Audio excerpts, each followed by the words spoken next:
Resort में विवाह नई सामाजिक बीमारी। कुछ समय पहले तक शहर के अंदर मैरिज हॉल में शादियां होने की परंपरा चली, परंतु वह दौर भी अब समाप्ति की ओर है।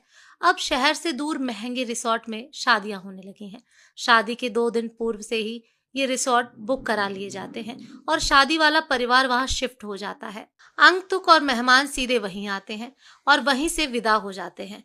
जिसके पास 4 पहिया वाहन है वही जा पाएगा, 2 पहिया वाहन वाले नहीं जा पाएंगे। बुलाने वाले भी यही स्टेटस चाहते हैं और वह निमंत्रण भी उसी श्रेणी के अनुसार देता है। 2-3 तरह की श्रेणियां आजकल रखी जाने लगी हैं।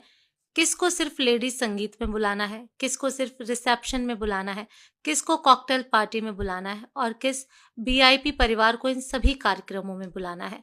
इस निमंत्रण में अपनापन की भावना खत्म हो चुकी है। सिर्फ मतलब के व्यक्तियों को या परिवार को आमंत्रित किया जाता है। महिला संगीत में पूरे परिवार को नाच गाना सिखाने के लिए महंगे कोरियोग्राफर 10-15 दिन ट्रेनिंग देते हैं। मेहंदी लगाने के लिए आर्टिस्ट बुलाए जाने लगे।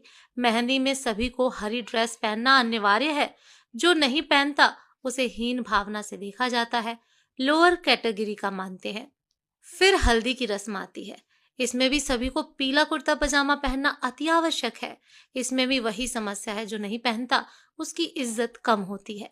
इसके बाद बर निकासी होती है।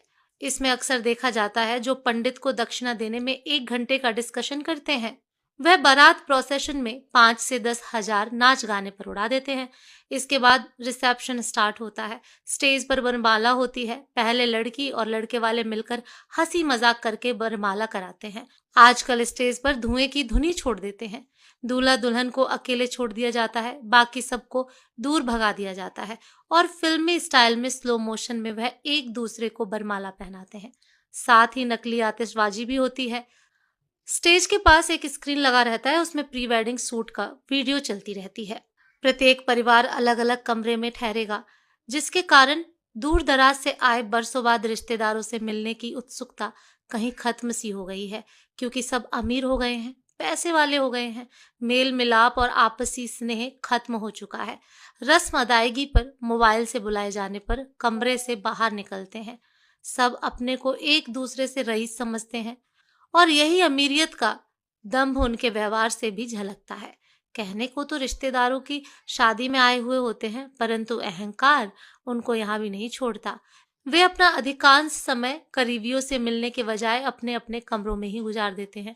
हमारी संस्कृति को दूषित करने का बीड़ा ऐसे ही अति संपन्न वर्ग ने अपने कंधों पर उठाए रखा है। मेरा अपने मध्यम वर्गीय समाज बंधुओं से अनुरोध है, आपका पैसा है, आप